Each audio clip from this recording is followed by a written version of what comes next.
un lavarropa, ¿no? Entonces uno tiene que tener idea de cuáles son los botones que hay que tocar, porque no se puede tocar cualquier botón y funciona, ¿no? Y bueno, el mundo también. Hay ciertas cosas que hay que entender, y yo esto lo dije en alguna clase. Uno a veces dice, se ha escuchado muchas veces decir, ¿y por qué no nos ponemos todos de acuerdo y todos empujamos para el mismo lado y todos salimos de esta? Y bueno, porque en el mundo, y no es en la Argentina, hay intereses que son conflictivos, que se enfrentan, sectores que se enfrentan por defender intereses que a veces son antagónicos, ¿no? Entonces, no es que uno pueda encontrar esa sociedad ideal donde todos empujamos para el mismo lado. Quizá en el futuro se puede encontrar, pero el momento que nos toca vivir es este, ¿no? Donde hay conflictos, donde hay intereses en pugna, y esos intereses en pugna se ponen de manifiesto a veces en enfrentamientos o en disputas muy fuertes, ¿no? Entonces no hay que tener miedo a eso. Lo que hay que tener temor es a no tener elementos para entenderlos por ahí, porque más, insisto, en la profesión que ustedes se están formando, necesitan tener esa avidez por conocer, ¿no? por indagar. El periodismo de investigación es un tema fundamental, es un tema central. Puede ser que no se dediquen a este tema, pero en cualquier actividad ligada al campo de las comunicaciones, el estar bien ubicado en lo que está pasando va a ser fundamental, aunque se dediquen después a marketing o a preparar videos para los chicos, qué sé yo, para cualquier cosa que se pueda hacer desde el campo de la formación, que es muy amplio. Es necesario tener una base de una toma de conciencia digamos, del momento histórico que se vive, ¿no? Así que bueno, eso es un poco lo que uno intenta hacer, ¿no? Bueno, Ger, si te parece, arrancamos, si tenemos Bueno, tiempo. no sé si alguien quiere hacer algún comentario, porque en realidad la idea era que ustedes comentaran y al final terminé hablando, diciéndole cosas que a veces ya se las he dicho, pero que no me voy a cansar de repetirles, porque creo que tienen un sentido. Y bueno, no sé si quieren hacer alguna reflexión, algún comentario sobre los materiales, si tuvieron oportunidad de verlos, de leerlos.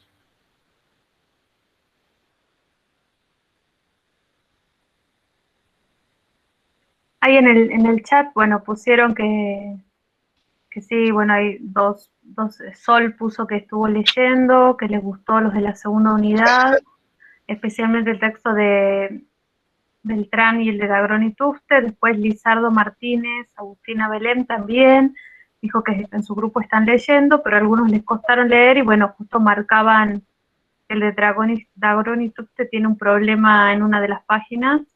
Y ahí, bueno, yo les estaba comentando que es un texto de una enciclopedia de comunicación que es muy difícil de conseguir, que no la tenemos, por eso no pudimos repetir escanear esa hoja que falta. Pero bueno, igualmente hasta 2 páginas antes de esa la borrosa está como el material obligatorio, digamos. Después, si alguien más quisiera comentar o preguntar alguna duda de los materiales que vienen leyendo, es el momento.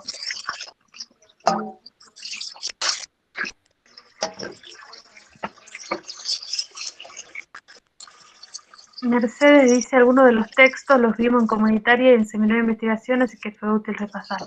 Qué bueno. Sí, un poco los contenidos son similares un poco a la perspectiva que plantean las cátedras de comunicación popular y comunitaria, pero es también para pensar la idea de la comunicación para el cambio social y la comunicación para el desarrollo. Bueno, dicen los textos no es tan complicado, buenísimo, entonces vamos bien. Entonces espero que esta tercera unidad, que es cortita, también la puedan comprender porque no nos queda mucho tiempo y ya termina este marzo, fines de marzo terminamos el cuatrimestre. Bueno, para empezar, voy a apagar la cámara para poder tener mejor señal. Lo que decimos en todas las clases es, vamos a hacer un pequeño desarrollo general de algunas cuestiones que es como reconstruir lo que ha venido pasando en el mundo para llegar a este momento. Entonces, es importante que vamos viendo cómo se fueron operando esas transformaciones y qué papel empezaron a jugar los medios de comunicación a medida que la sociedad iba transformándose, ¿no? El tema central, diríamos, o el tema principal es el concepto de globalización, ¿no? ¿Por qué uno considera que el concepto de globalización es un concepto sobre el cual es necesario reflexionar?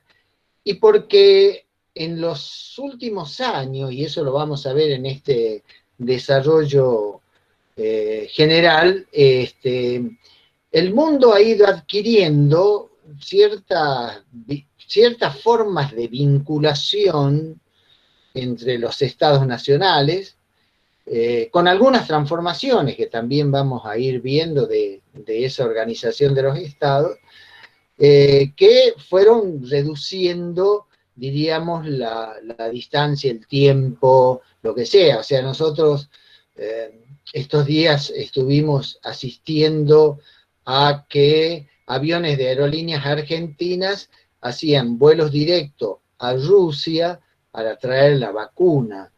Y después hicieron un vuelo a China con una escala, es decir, en 20 horas o un poco más, se atravesaba el mundo para ir a buscar una vacuna. Pero además ese es un hecho, diríamos, hasta uno podría pensar, es un hecho material, traer las vacunas. Pero las comunicaciones son mucho más directas hoy, el cara a cara con cualquier persona que esté en la otra parte del mundo es un hecho natural. De hecho, hay reuniones, estaba viendo la última reunión que hubo ayer entre el presidente de los Estados Unidos, el nuevo presidente de Estados Unidos y el presidente mexicano, se hizo vía Zoom, digamos, o sea, se encontraron a través de estas herramientas informáticas y fíjense en ustedes, a veces para tomar decisiones o para debatir o para discutir cuestiones que son delicadas para la economía, para la geopolítica, etcétera, de los países. O sea que estas tecnologías son las que hoy nos están poniendo en esta situación. Yo tomé un texto de Samir Amin, que es un teórico egipcio que escribió sobre el tema de la globalización. Es un texto que ya tiene su tiempo, y después vi otro material que me parece que es más actual, digamos, de Mónica Campins, sobre sociedad y Estado en tiempos de globalización. De esos he tratado de hacer una síntesis como para, como les digo, tratar de entender esto. Samir Amin, hay que tener en cuenta una cosa. Si nosotros nos ubicamos en varios siglos atrás, bastantes siglos atrás, las formas de comunicación entre las sociedades estaban absolutamente limitadas, digamos, cuando en el siglo XV, a finales del siglo XV, Colón llega a América, digamos, es descubrir para ellos, descubrir un mundo que no conocían, ¿no es cierto? Las relaciones o las vinculaciones que tenía Europa era fundamentalmente con Oriente, y en realidad era por la búsqueda de las especies que se utilizaban para mantener las comidas, las sedas, digamos, lo que era la producción, pero no había así un conocimiento de qué había sobre el otro lado del océano, ¿no? Había una parte que se conocía, que era salir de Europa y contornando África, llegar a Medio Oriente, y después el resto no se conocía. Una vez que se empezó a conocer las nuevas tierras, fue un momento también donde esos nuevos descubrimientos empezaron a generar transformaciones en la propia organización política, económica y social de Europa, que era quien impulsaba esa búsqueda, ¿no? Es decir, los ingleses o los españoles fundamentalmente, los portugueses, eran los pueblos que salían a buscar los productos para el comercio, ¿no? A medida que el mundo se fue ampliando, se fue conociendo más, como les decía, empezaron a aparecer nuevas exigencias. Nuevas exigencias que tenían que ver con mejorar los transportes, porque ya las carabelas de Colón, digamos, eran unos barquitos del Parque San Martín, si uno después los compara con los barcos que después se fueron construyendo. Hubo cambios en las formas de producir, porque ya había más poblaciones a las cuales se debía abastecer de ropa, de zapatos, de cuestiones, digamos, básicas para la supervivencia. Es decir, se empezaron a producir transformaciones que en última instancia pusieron en crisis y transformaron ese mundo feudal que se había mantenido durante muchos siglos y empezó a emerger lo que nosotros conocemos como la sociedad capitalista. Esto nosotros ya lo vimos al principio, o por lo menos hemos intentado mostrarlo, cómo surge el capitalismo, ¿no es cierto?, que es una transformación al nivel de las producciones, a nivel del sistema productivo, de cómo se cambia, diríamos, el telar por los telares ya manejados por energía, y cómo eso ha ido transformando. Eso ha generado una nueva clase social, la que estaba encargada de construir los barcos, de financiar los viajes, etcétera, etcétera. Y esas nuevas clases sociales fueron las que terminaron organizando o dando nacimiento al capitalismo, que es el sistema vigente hasta la actualidad, ¿no? Como lo dijimos en clases anteriores, los procesos fueron procesos, no estaban encadenados todos desde una cabeza que pensaba que había que cambiar esto y lo otro, sino que se fue dando por las propias exigencias, y en los países, y en todos los países, y no en todos los países los procesos fueron iguales. Por lo tanto, Samir Amin habla de 4 fases en el proceso del desarrollo capitalista. Lo que él considera el mercantilismo, lo que él denomina el mercantilismo, que lo sitúa entre 1500 y 1800, que es los momentos previos a la revolución industrial, ¿no? Es decir, la búsqueda de este intercambio de mercaderías, comprar, llevar los productos que se fabricaban en Europa y traer los productos que se conseguían en Oriente o los que se traían de América, ¿no? Entonces, eso fue generando una cuestión bastante importante y permanente, que fue el hecho de que surgen las zonas de producción, que era fundamentalmente los países de Europa, y las zonas periféricas, es decir, las zonas de África, Asia, Oriente y América, que se fue ahí creando estas 2 zonas. Ahí tengamos en cuenta que la revolución industrial empieza en Europa, y eso es, digamos, constituye un paso adelante muy importante en relación a a la conformación de este mundo que después vamos a ver cómo se va globalizando. La segunda etapa, Samir Amin es un autor, después le vamos a pasar bien los datos. El modelo clásico, que se llama el modelo clásico, comienza con la revolución industrial.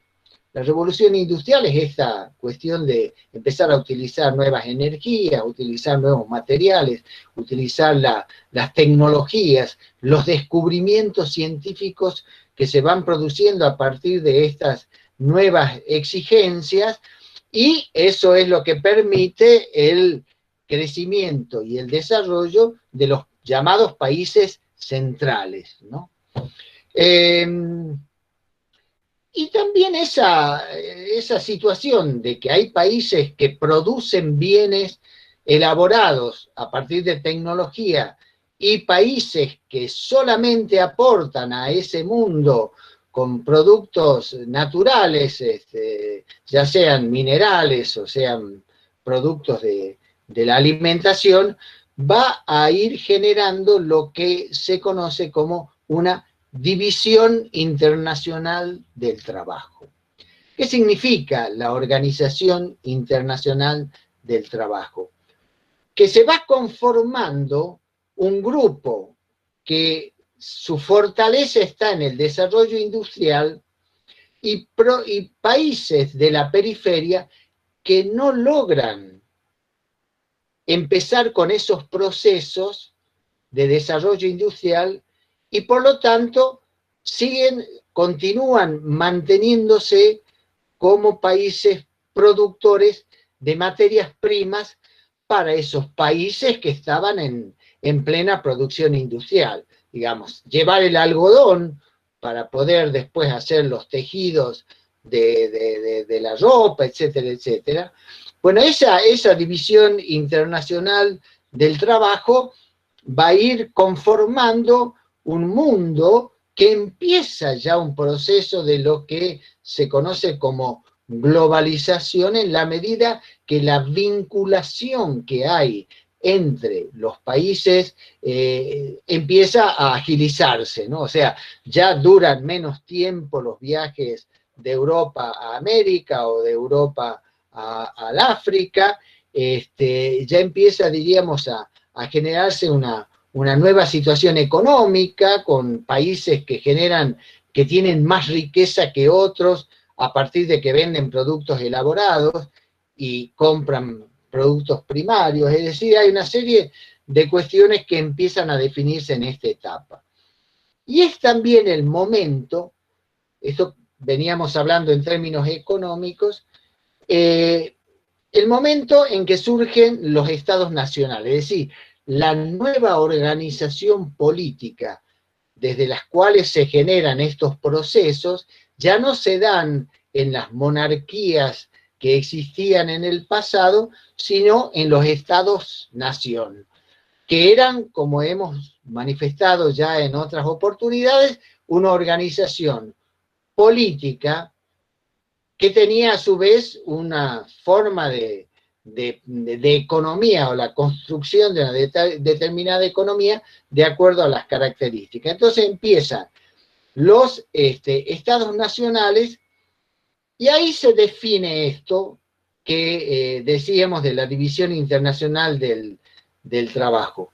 Por un lado está que los modelos de industrialización que tienen los países centrales asocian la idea de la industrialización con el concepto de progreso, ¿no? Digamos, un país se lo consideraba un país sólido y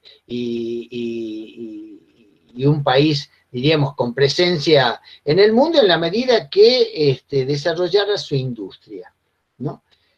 Y por otro lado estaban los países de la periferia, algunos de los cuales, muy pocos, trataron de repetir los procesos que se dieron en los países centrales para industrializarlos, ¿no?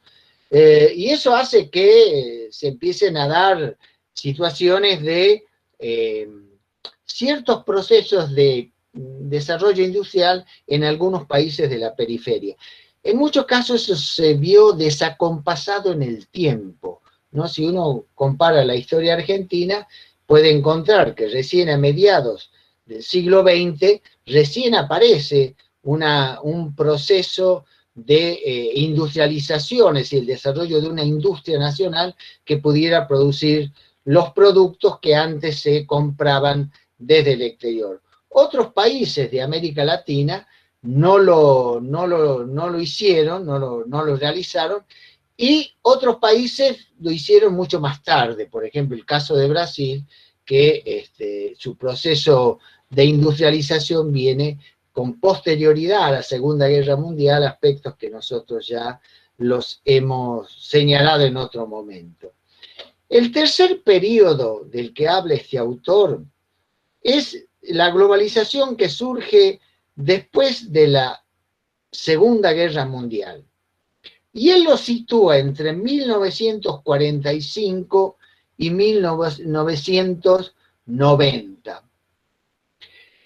Ese nuevo modelo es un modelo que de alguna manera cuestiona esa idea de progreso que tenía el modelo anterior, y entonces los países, digamos, los países que generaban estos productos empiezan a exportar cierto grado de industrialización a los países de la periferia para ir construyendo un mercado de consumo que cada vez se aceleraba más en la medida que las tecnologías utilizadas en la producción hacía que la producción se hiciese más rápido, con menos costos, y eso hace que se busque conquistar mercados. Muchos de los conflictos que se habían desencadenado la Primera Guerra Mundial y la Segunda Guerra Mundial enfrentaban a países que buscaban conquistar esos espacios para vender sus productos o para instalar las fábricas porque le era competitivo el precio de la mano de obra o la existencia de determinados productos de la naturaleza que ellos necesitaban. En esta etapa se da esta integración, o sea, la globalización que se empieza a plantear en este momento es una globalización donde los países centrales marcan el ritmo de la economía mundial y los países de la periferia empiezan a integrarse de manera subordinada al mundo de los países dominantes. Es decir, comenzamos, si nosotros estudiamos la historia argentina hasta mediados del siglo XX, la mayor parte de las cosas que se utilizaban, desde las tazas de té hasta los platos y los cubiertos y la ropa que se traía de Inglaterra, eran, digamos, las economías acá eran economías que estaban subordinadas a lo que marcaban los países centrales. Y después hay un momento que este autor identifica como la nueva globalización que comenzaría en los 90, digamos en 1990, en el periodo de la década de los 90, donde se produce un colapso, o sea, una crisis y diríamos, ese crecimiento que se estaba dando en Europa después de la posguerra. Recordemos una cosa que me parece importante tenerlo en cuenta. El estado de bienestar europeo que se da entre 1900, desde la finalización de la Segunda Guerra Mundial hasta la década de los 70, la característica fundamental es un aumento del consumo, porque los sectores sociales que antes no accedían a los bienes, a raíz de las políticas sociales que se llevan adelante por parte de los estados, que eso lo veremos con la otra autora, eso hace que la gente consuma más, y entonces, por lo tanto, se producen más bienes y la gente accede a un vehículo, o accede a 2 vehículos en algunos lugares, etc. Entonces, en 1990 hay un, diríamos, lo que este autor denomina un colapso del equilibrio de la posguerra. ¿Qué significa? ¿Cuál era el equilibrio de la posguerra? El equilibrio de la posguerra era una vinculación de alguna manera negociada entre los capitales, digamos, entre las empresas productoras y los trabajadores. Ahí había un equilibrio, porque era una época donde los salarios eran altos, ese salario alto impulsaba el consumo generaba más producción en las empresas, es decir, era una cadena de que algunos autores llaman una cadena virtuosa entre producción y consumo. Y entonces ahí había, digamos, un crecimiento de las empresas y una mejora de las condiciones de vida de las empresas y de los trabajadores. Esa nueva situación va a tener algunas consecuencias generales. Una de las consecuencias es la crisis de los estados nacionales. Recuerden, o veamos, digamos, cuando uno analiza la década de los 90, uno empieza a ver que surgen nuevas formas de organización política que después se van a traducir inclusive en organizaciones de asociaciones de países, y los estados nacionales empiezan a perder fuerza. Pero empiezan a perder fuerza ¿frente a qué? Frente a las nuevas instituciones financieras que asumieron una actitud mucho más de mayor presencia en el mundo, y de las grandes corporaciones que después nosotros vamos a ver que en la actualidad existen y que tienen una influencia muy grande, porque imaginémonos simplemente una empresa como Google o como cualquiera de estas empresas dedicadas a estas funciones, tienen un control sobre la población que hace que inclusive hasta sepan cuáles son nuestros gustos de manera individual, ¿no? A veces uno busca algo en Google y de repente al otro día empiezan a aparecer propaganda de ese bien que uno estaba buscando. Es decir, evidentemente que hay una forma de vinculación entre estas empresas, y muchas veces también sirve para cambiar hasta los propios gustos sobre las cosas, ¿no? Otro aspecto que surge ya a partir de los 90 son las nuevas tecnologías aplicadas a la producción y las comunicaciones. Acá es donde empieza a tener un papel central la información, o sea, quien posee la información primero tiene más posibilidades de lograr éxito en su inversión o en el negocio que quiera hacer, que aquel que no tiene esa información, ¿no? Por ejemplo, el litio, para poner un ejemplo grueso, digamos.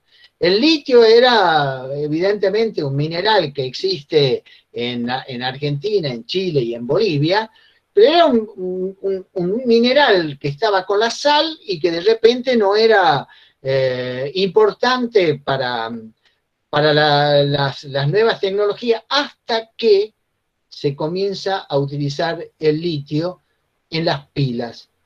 Y eso también se lo empieza a utilizar en las baterías de los autos eléctricos, etc. Entonces ahí pasa a tener un peso económico importante y empieza a formar parte de la disputa política. Cuando se dio el golpe de Estado que derrocó a Evo Morales, una de las primeras cosas que se decía es que el interés de muchos estaba en el litio, ¿no? Es decir, en dominar el litio para poderlo producir y vender las baterías o o lo que sea, ¿no? Entonces, este desarrollo de las comunicaciones también significa un dominio sobre el mundo a partir de la emisión del control de la información y de los mensajes que se emiten, ¿no? Es decir, empiezan a construir, digamos, la información que nosotros tenemos sobre las realidades medianamente cercanas y sobre el mundo, ya están mediatizadas por las comunicaciones. Por lo tanto, la información que nosotros recibimos está permeada de alguna manera por quien selecciona qué cosa se transmite y qué cosa no se transmite, qué cosas se les da importancia y qué cosas no se le da importancia. Recuerden ustedes cuando surgió el tema del virus, el debate central que se había dado en esos momentos era si el virus había surgido en el mercado de Wuhan, ¿no es cierto?, de una localidad china, o si el virus era producto de una falla en un laboratorio que lo produjo y después no lo pudo controlar. Acuérdense de esos debates porque ahí tiene que ver con el manejo. De repente había un montón de acciones de ciertos estados con respecto a China, a la cual acusaban de ser la productora y generadora de ese virus que terminó siendo una pandemia. Y por otro lado estaba la defensa que se hacía desde China de tratar de mostrar que ese producto no había sido realizado en laboratorio. Al final, hace poco tiempo, la semana pasada o hace 15 días, como máximo un mes, una comisión que fue a hacer la investigación dijo que ese virus no había sido creado en laboratorio. Pero mientras tanto, el manejo de la información siguió para muchas políticas de los estados. Otra cuestión fundamental que se dio en esta etapa es el desarrollo del poder financiero, ¿no? Recuerden ustedes que el poder financiero, yo esto ya se los mencioné en otra oportunidad, comienza con los petrodólares a mediados de los 70, los bancos empiezan a tener recursos que empiezan a prestar a los países y a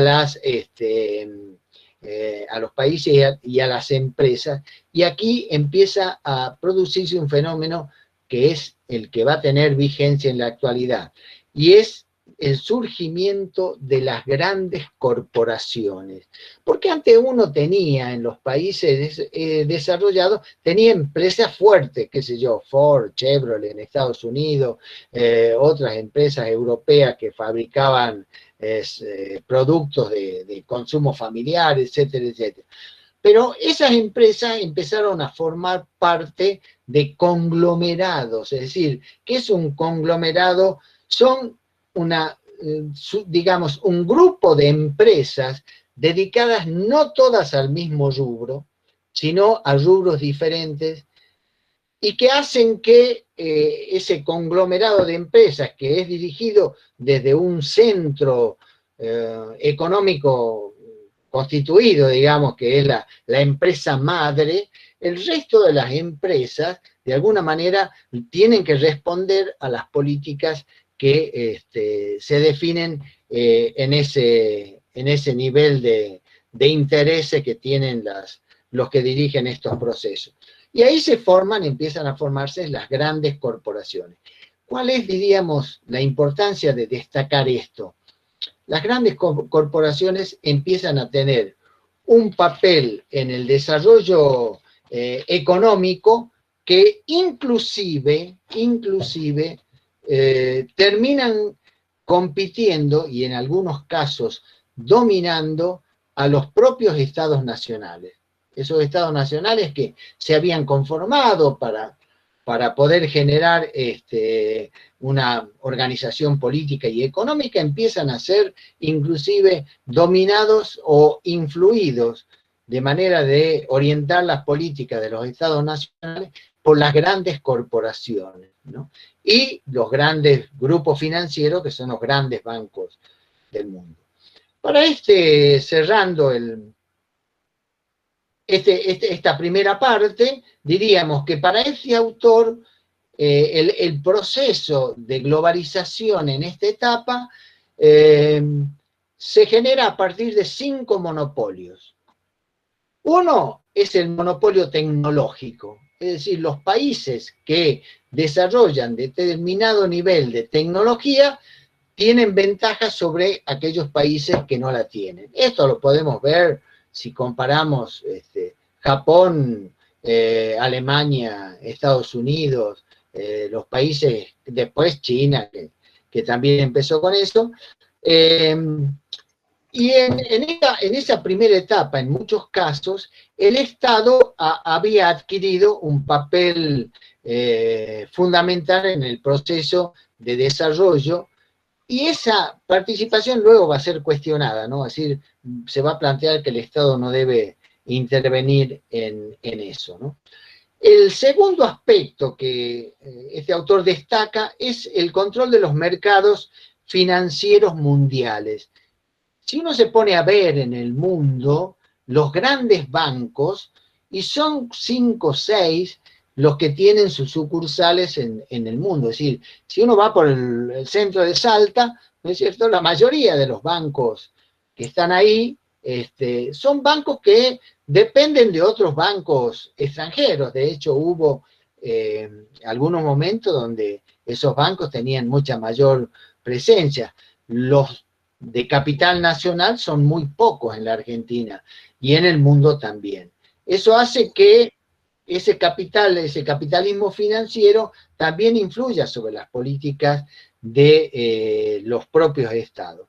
El tercer aspecto es el acceso monopolista a los recursos naturales del planeta. Es decir, estos nuevos conglomerados son los que comienzan a definir el tipo de desarrollo que se va a establecer en el mundo y la búsqueda de tener los elementos centrales de ese sistema o de esa forma de producir.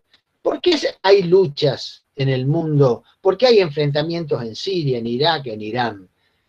Porque hay petróleo. Un autor decía los otros días, en Haití, hace 2 o 3 años que están prácticamente en guerra civil, y nadie de los países latinoamericanos, empezando por los Estados Unidos, se preocupa por lo que está pasando en Haití. Lo que pasa es que Haití no tiene petróleo. Sin embargo, Venezuela sí, y Ecuador sí, y Irán, Irak, Siria también. Entonces, la lucha política pasa por esa búsqueda de monopolizar los recursos naturales del elemento central que hace a la fortaleza de estos países desarrollados. Esa búsqueda de acceder a los recursos naturales se hace inclusive afectando o produciendo un desequilibrio ecológico, ¿no? Hace pocos años, veíamos en Brasil cómo el nuevo gobierno permite avanzar sobre la Amazonia, que era una zona que estaba protegida y que no se la quería preservar como pulmón del mundo. El cuarto monopolio es el monopolio de los medios de comunicación. Esto también se ha ido generando en el mundo a través de las agencias informativas, a través de estas herramientas de comunicación que se usan a través de la computación y de los celulares, y el objetivo de este control sobre los relatos y sobre los mensajes de los medios de comunicación es tratar de crear una cultura mundial que sea demandante de los bienes que producen estas mismas empresas.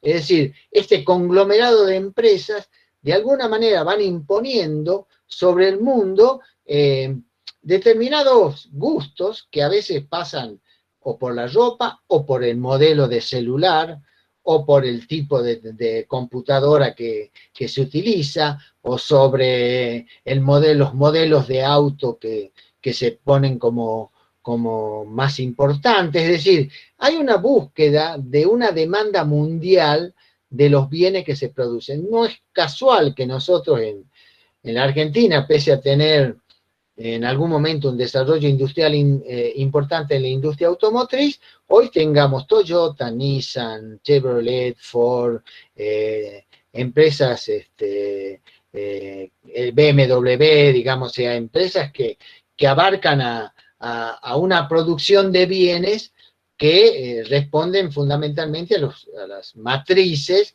Por eso cuando a veces se habla de economía, la salida de dólares también tiene que ver con los recursos que se mandan desde las empresas que fabrican parte de los autos en la Argentina a las matrices que son las que tienen la patente, ¿no?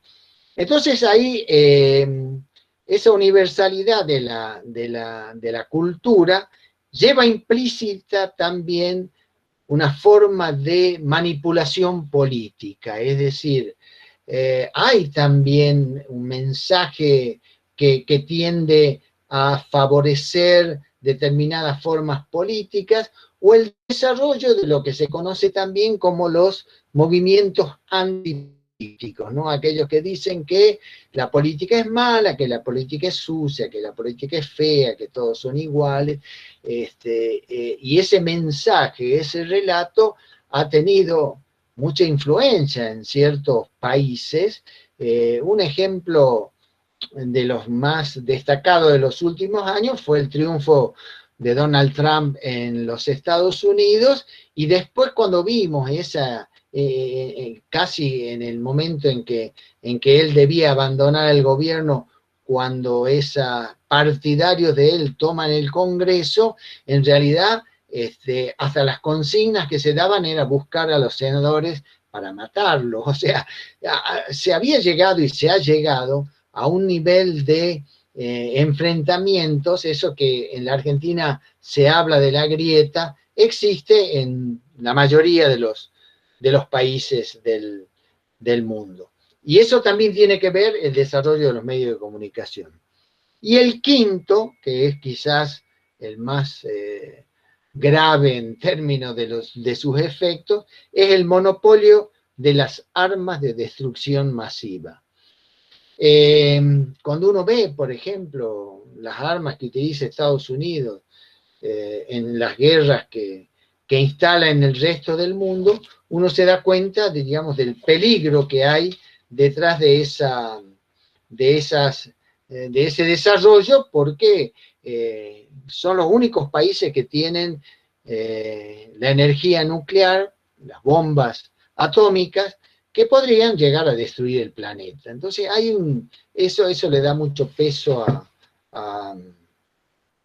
a esta presencia. Es decir, Estados Unidos tiene peso porque, bueno, porque es el dueño de las armas más importantes, y por eso tiene conflictos a veces con Rusia o con China, que también desarrollan un cierto grado de armamentismo como defensa frente a este crecimiento tan importante que Estados Unidos tiene. Esto sería la primera parte que plantea este autor.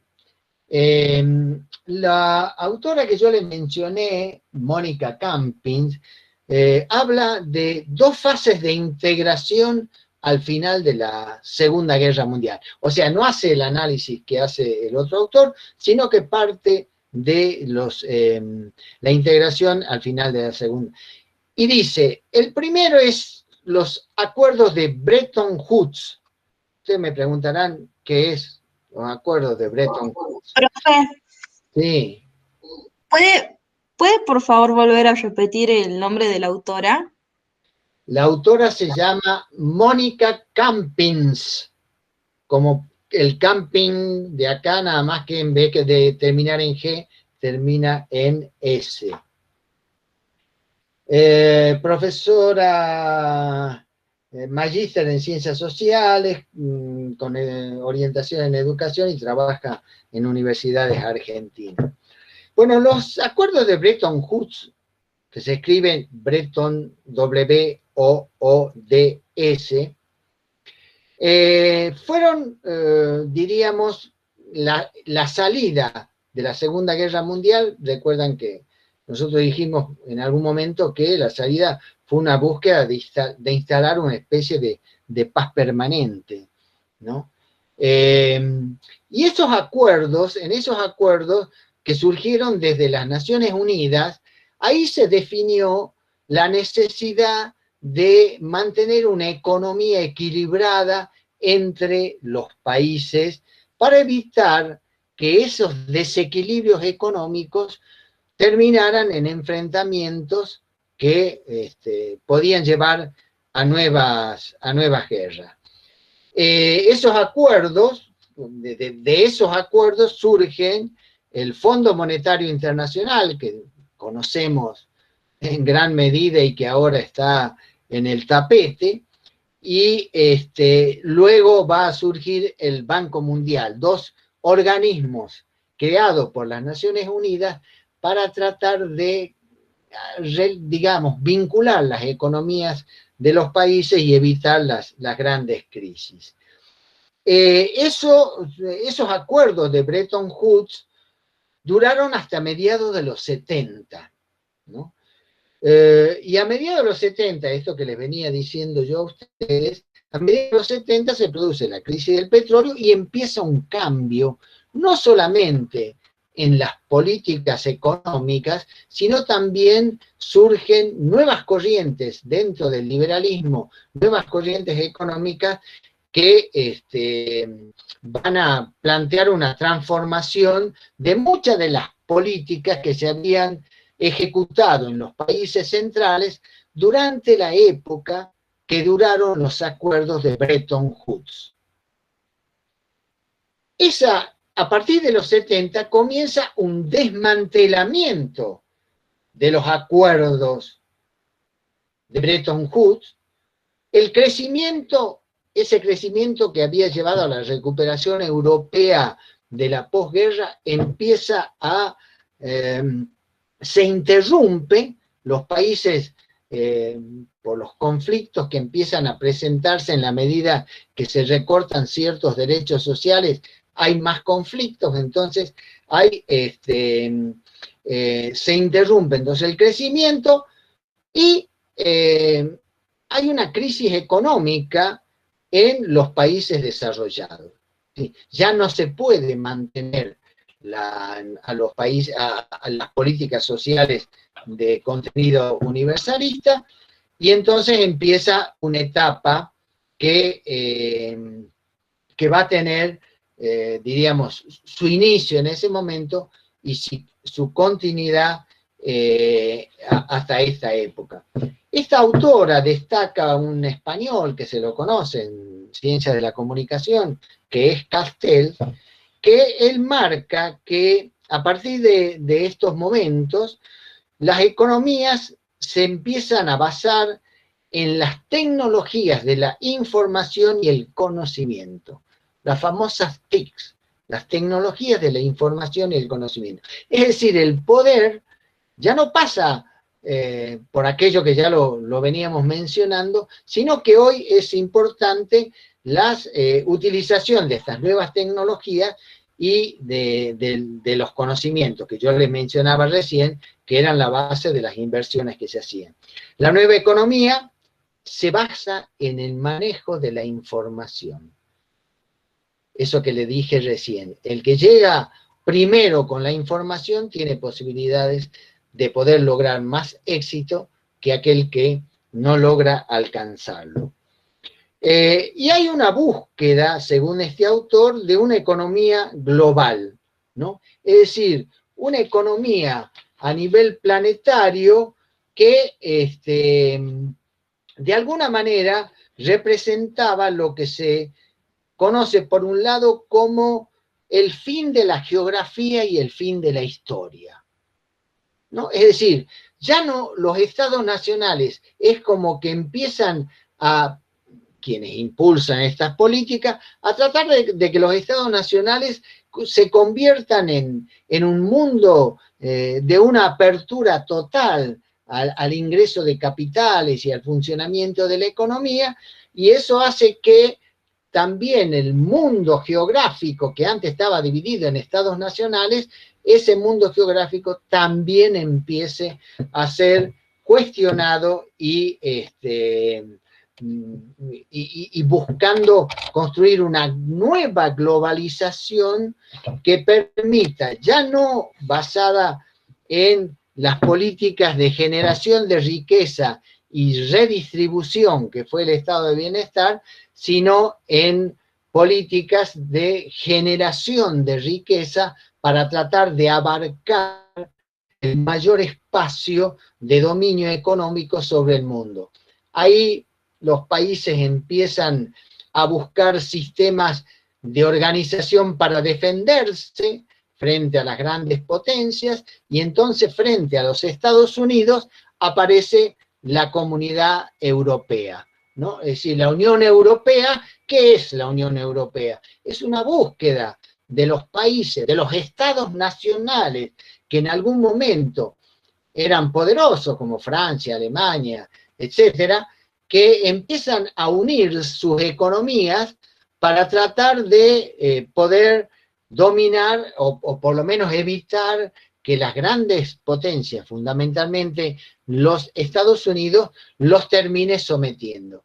Ellos logran hacer una integración que incluye la integración monetaria, el famoso euro, y en esa organización hay un Banco Central Europeo, digamos, que controla los recursos, el manejo que se hace de los recursos en los países, llámese España, Italia, bueno, Alemania es la que dirige un poco el proceso, pero Grecia, todos los países que se integran a la Comunidad Económica Europea tienen un control sobre los gastos fiscales, sobre, digamos, al no poder emitir la moneda, se manejan con la moneda única, es decir, una serie de condicionamientos, pero que aparecen como una necesidad de enfrentarse a las potencias más poderosas, en este caso Estados Unidos, y después también China, que aparece como un emergente que va a tener consecuencias hasta el presente.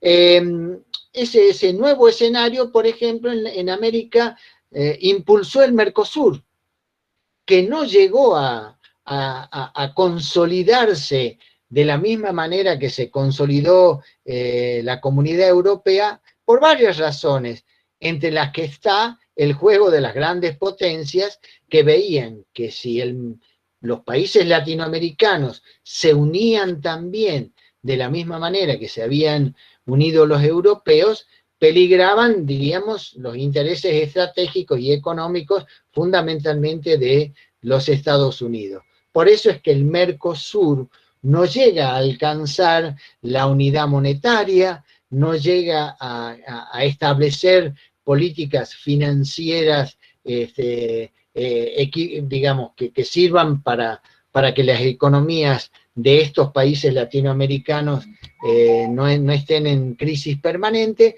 y esto hace que el Mercosur termine siendo esto que quedó como una alianza entre algunos países para tratar, en algunos casos, de tratar de negociar con Europa, en otros casos con Asia, África, etcétera, ¿no? O sea, ese es un aspecto de la realidad que fue cambiando.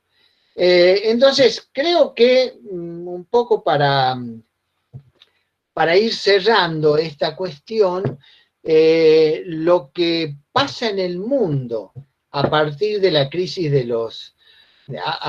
diríamos, de la crisis de los 70, pero que se profundiza en la crisis de los 90, es el surgimiento de una nueva globalización, a la cual se identifica porque las políticas que se ponen en marcha son de una tendencia interna del liberalismo, que es el neoliberalismo.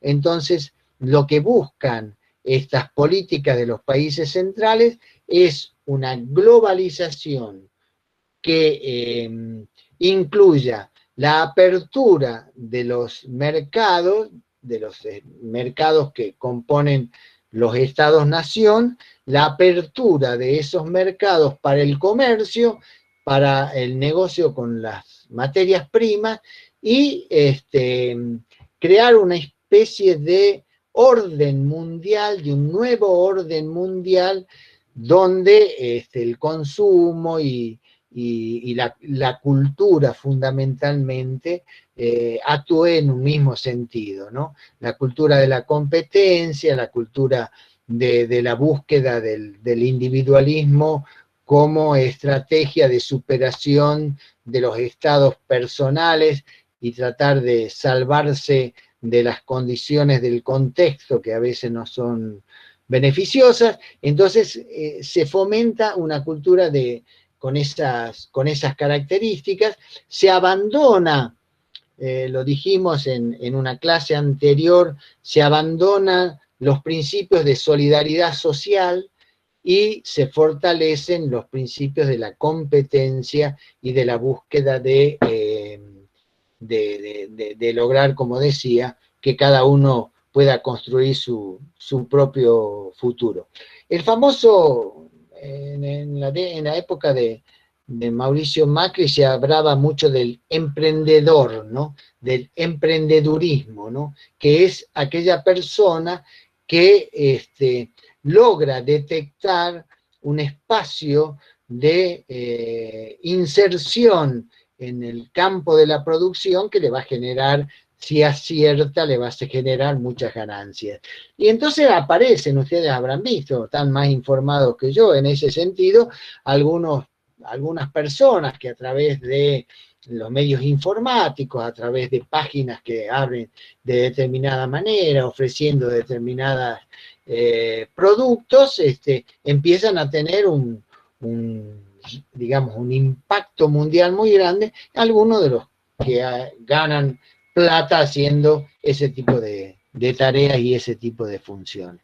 Entonces, en síntesis, la globalización de hoy es una búsqueda de homogeneización del mundo sobre la base de la economía de mercado, una cultura basada en el consumo,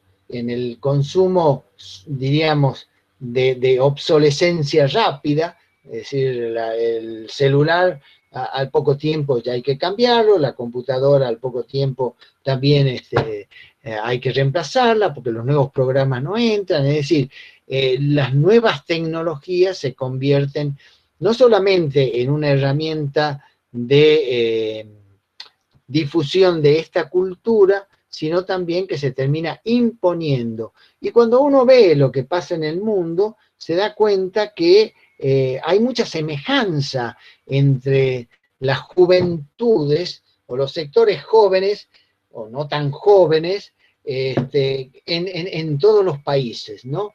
El tema del andar con el celular por la calle, uno lo nota aquí, pero cuando uno ve noticieros que hablan de otros países, también uno ve que las personas andan conectadas permanentemente a través del celular, es decir, es una nueva cultura, una nueva situación que en algunos casos tienen efectos positivos, el poder mantener esas vinculaciones, pero en otros casos también pueden contribuir a una alienación, es decir, una separación de la realidad a partir de la construcción de este mundo que se ofrece a través de las nuevas tecnologías. Por eso yo al principio les decía a ustedes, es el escenario sobre el que estamos parados y a partir de aquí los cambios van a ir avanzando, no sé, no me animo a decir en qué sentido, pero algunos de estos temas los podremos trabajar en la última clase sobre esta coyuntura que nos toca vivir con el tema de la pandemia. Bueno, hasta acá sería esta introducción general. Ahora, si hay alguna pregunta, algún comentario, algo que quisieran opinar sobre lo que hablé, y si no, seguimos con algunas actividades que preparó María Rosa para completar los temas de la unidad.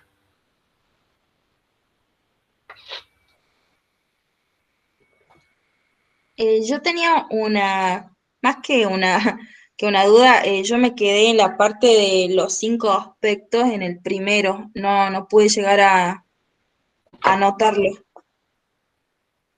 Los cinco monopolios del capitalismo. Sí, en el primero no llegué a anotarlo, ¿me lo podría volver a explicar, por favor?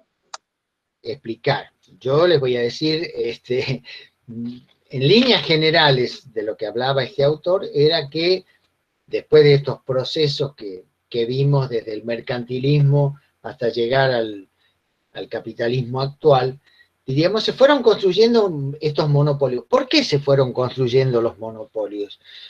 Porque la tendencia de la empresa capitalista es a buscar abarcar cada vez mayores mercados. Es decir, mientras más mercados tiene, más productos realiza y más productos vende, y ahí está su ganancia. Entonces la tendencia a la monopolización, cuando uno habla de monopolización es empresas que brindan un bien que predomina sobre los otros bienes. Hay algunos otros monopolios, por ejemplo, qué sé yo, la energía eléctrica en Salta, uno no puede elegir quién se la va a dar, hay una sola empresa y esa empresa en ese caso es monopólica. Pero también el monopolio se da en ciertas tecnologías y inclusive en estos sistemas de comunicación que hay en el mundo entre Twitter, WhatsApp, Google, etcétera. Son, de alguna manera, concentran en muchos casos la información. Entonces, de lo que hablaba él era el monopolio tecnológico, el segundo sería el desarrollo y el control sobre los mercados financieros a partir de grandes bancos que son los que tienen sucursales en todo el mundo, por ejemplo el Banco Francés o el BBA o cualquiera de los bancos Colombia que hay por acá, son todos bancos que son, diríamos, sucursales de bancos centrales, y eso que nosotros en Salta somos así chiquitos. Buenos Aires están los más gruesos. El tercero era el acceso monopolista a los recursos naturales, esta búsqueda de apropiarse de los recursos naturales que sirven al sistema productivo. Hablamos del petróleo, hablamos del litio, hablamos de cuestiones, digamos, centrales a la producción, y entonces lo que buscan es monopolizar eso. Es decir, si una empresa o pocas empresas tipo oligopolios manejan la producción de litio y de ahí la fabricación de pilas y de ahí la aplicación de esas baterías a los autos eléctricos, imagínense el poder que pueden llegar a tener. Entonces ese es otro aspecto. Después el cuarto era el monopolio de los medios de comunicación. Es decir, la construcción de un relato que pueda servir a la construcción cultural, la construcción de una cultura determinada, basada en determinados valores, en determinadas prioridades. A veces uno se pregunta, bueno, ¿qué me gustaría tener, esto u otro? Bueno, las cosas que se definen en las prioridades para ciertos sectores sociales pasan por situaciones muy sofisticadas, ¿no?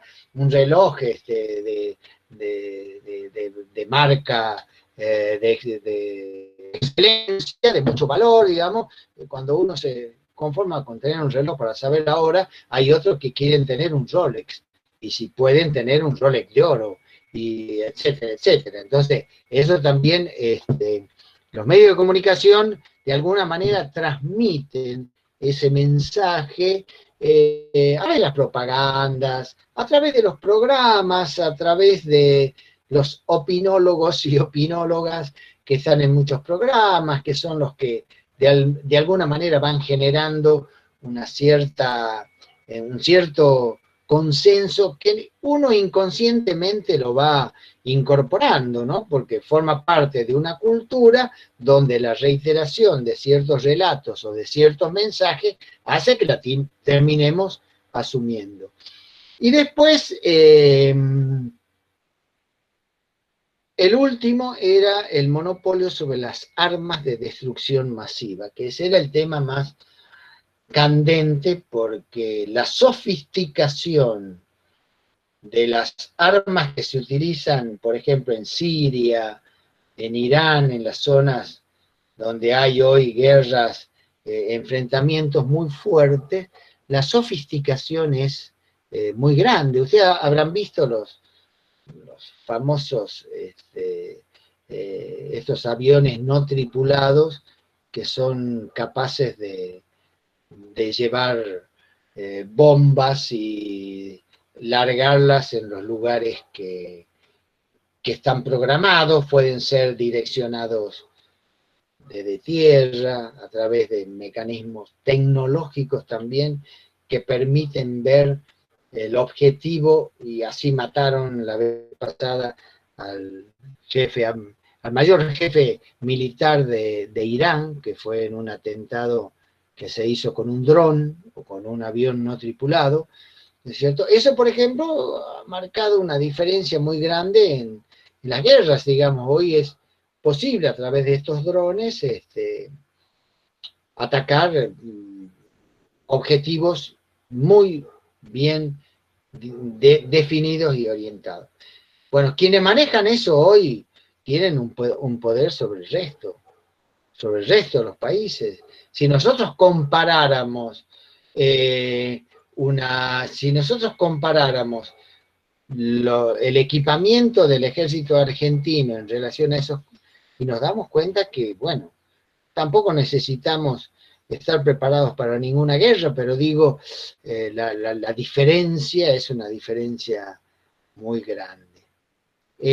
Alguien pregunta sobre cuál era el tercero, es el acceso monopólico a los recursos naturales. Es la búsqueda de monopolizar aquellos recursos naturales estratégicos para poder continuar con el crecimiento o el desarrollo de las economías de los países más importantes, digamos, los países centrales, los países dominantes, ¿no? Entonces, controlar el petróleo, controlar el litio, controlar la comida, en algunos casos, ¿no? La pesca que se hace sobre el mar argentino es una muestra más de cómo vienen a buscar todo lo que haya para llevar a sus países, ¿no? Sí. Hay otra pregunta en el chat de Gonzalo Barrio Nuevo, dice, profe, la base en la que se sostendría el Estado benefactor en tiempos anteriores, ¿estaría atado a la solidaridad o más bien al interés del Estado nacional en sí?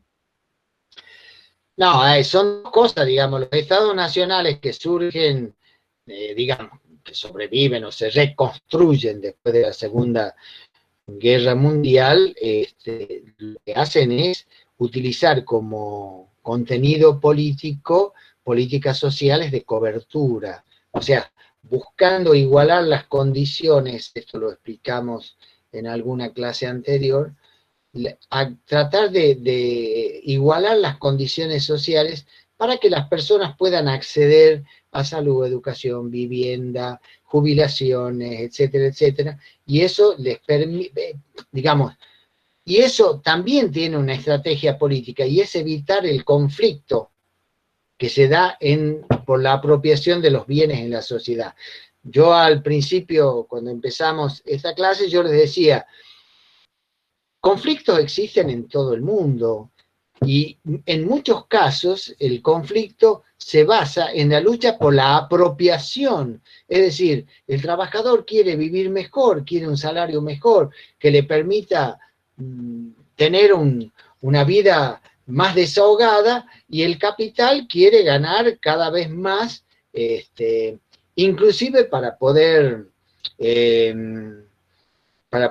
darse gustos muy sofisticados. Escuchaba hoy en la radio que los dueños de Walmart, por ejemplo, en Estados Unidos creo que pagan $11 la hora, si no me equivoco, lo cual aparentemente un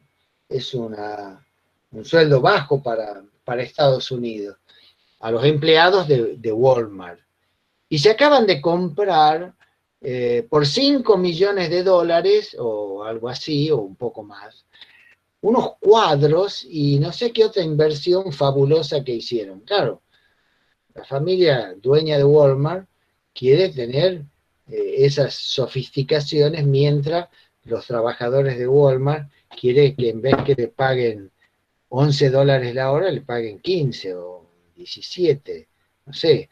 Entonces hay un conflicto ahí, que el estado de bienestar en Europa, de alguna manera, trató de morigerarlo, porque además al frente tenían la Unión Soviética, ¿no es cierto?, que ofrecía el mundo de la igualdad, y que estaba situada hasta en la mitad de Alemania, Alemania del Este y Alemania del Oeste, o sea, el mundo comunista, digamos, que se reivindicaba comunista de la Unión Soviética, tenía la mitad de Europa, y la otra mitad eran los países capitalistas. Entonces ahí hay una cuestión de geopolítica, ahí hay una cuestión de estrategias políticas, es decir, ¿cómo evito el conflicto social? Y el conflicto social se evita en la medida que el descontento social no crezca, porque el descontento social,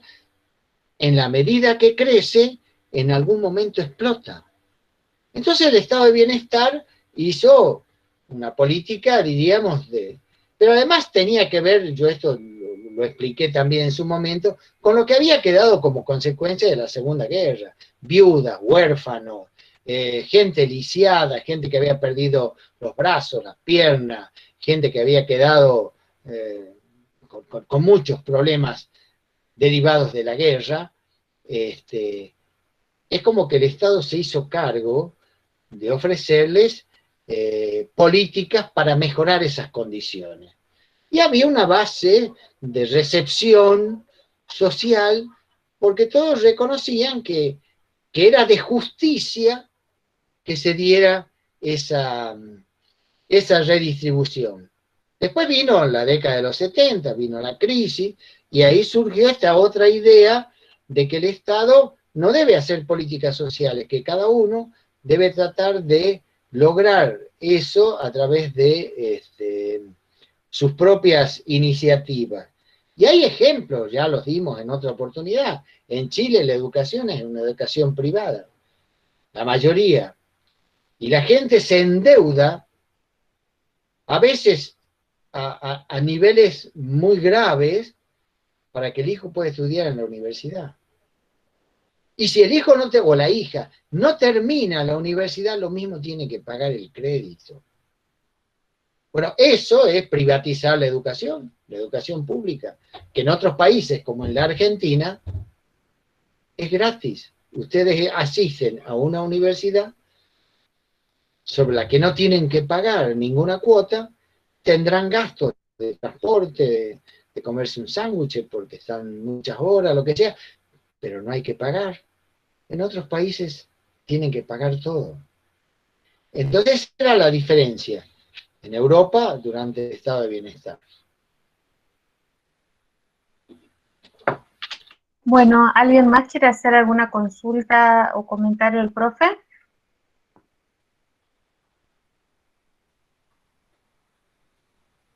Bueno, recuerden que después, si no, le pueden mandar un mail o mandar la consulta también a la plataforma y yo se la hago conocer al profe para que les haga comentarios. Recuerden que la clase queda grabada también, entonces pueden después retomar todos los postulados que hizo él para poder tomar nota, ¿no? Sobre todo si no llegaron con los tiempos en vivo. Bueno, para pasar a la segunda parte de la clase, siguiendo la línea de lo que viene planteando el profe y teniendo en cuenta la unidad 3 del programa de la materia,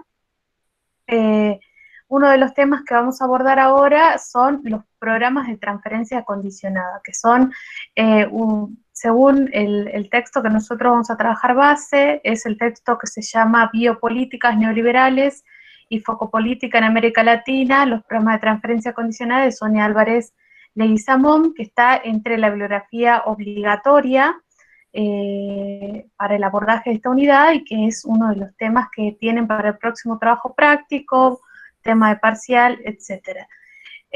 Antes de hacer el desarrollo teórico, que no es tan largo, vamos a proyectar un video porque el objetivo de esta actividad es hacer una actividad más dialógica, ¿sí? Para descontracturar un poco.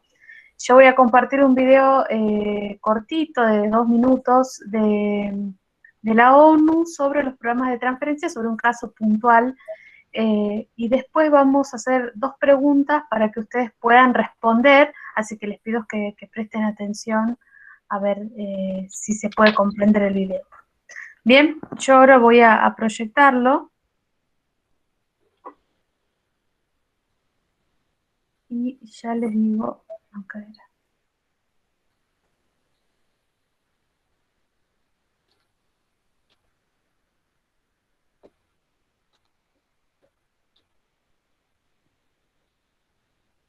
Si hay algún problema para escucharlo, me avisan.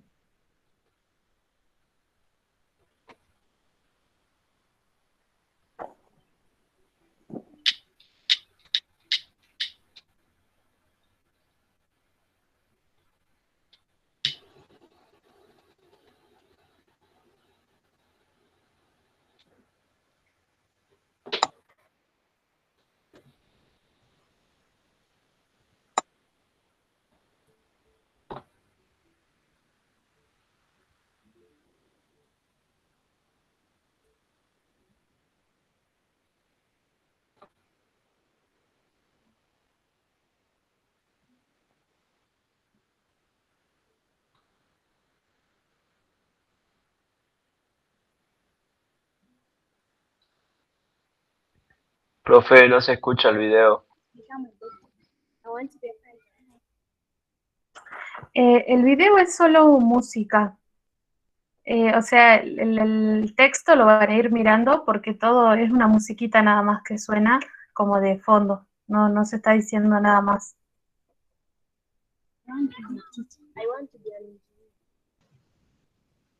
¿Lo puede volver a poner? ¿No pudieron ver nada? ¿O desde dónde se colgó? Lo vuelvo a poner.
Bien, ¿pudieron ver el video?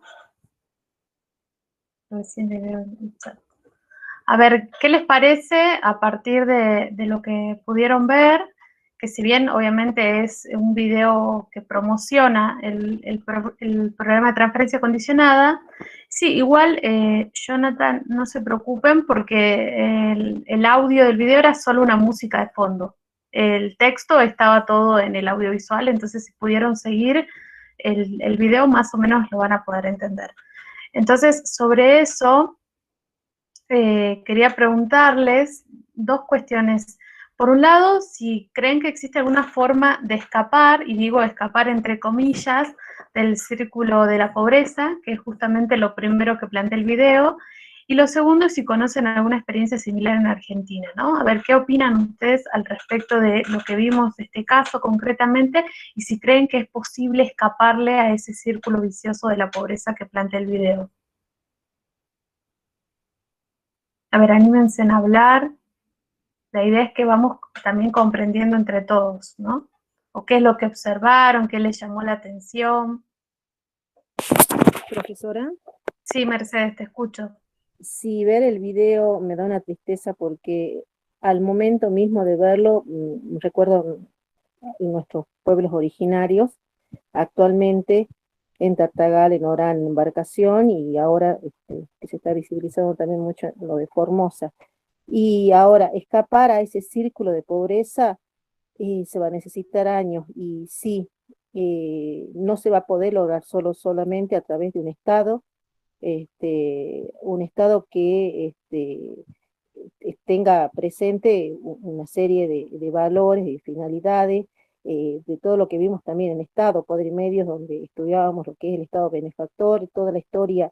Se me viene a la mente lo primero que pasó durante el gobierno de Perón, y también se me viene también a la mente todo lo que estudiamos en Europa, cómo salieron después de la Segunda Guerra Mundial. Es decir, va a ser todo un proceso, y sobre todo, cómo hacemos con aquellos pueblos que ya ellos mismos están resignados y están olvidados.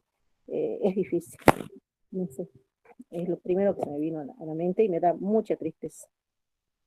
Gracias, Mercedes, por compartir tu opinión. A ver, ¿quién más?